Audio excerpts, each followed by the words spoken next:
შობის დღესასწაულს გილოცავთ, ჩემო მეგობრებო.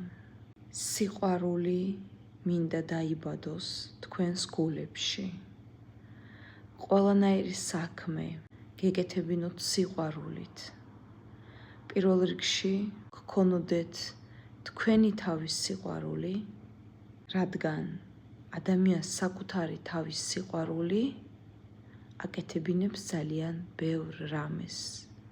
და როდესაც არ აქვს ადამიანს საკუთარი თავის სიყვარული, ის თავის თავს პატივს არ სცემს, ესეთი ადამიანი ვერც შვილს, ვერც ოჯახს მერწმუნეთ, მილიონები რომ გადაურიცხოს, ბედნიერებას ვერ მოუტანს, რადგან საკუთარი თავის სიყვარულს მოაქვს ბედნიერების ენერგეტიკა, რომლებიც ოჯახზე და შვილებზე გადადის.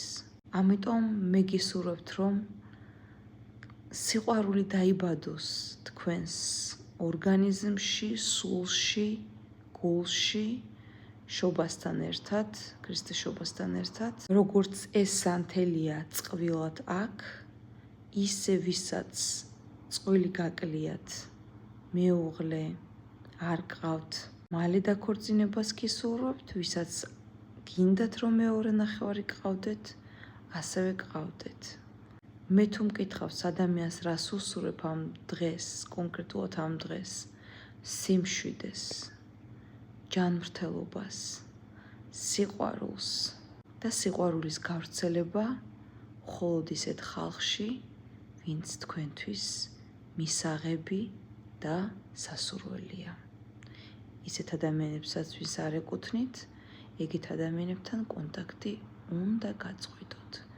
ამიტომ იურთიერთეთ ისეთ ადამიანებთან, ვისთანაც სიყვარულს იღებთ და სიყვარულში გეცხოვროთ ყველა ჩემს მსმენელს მთელი წელიწადის და ცხოვრების განმავლობაში. ამინ.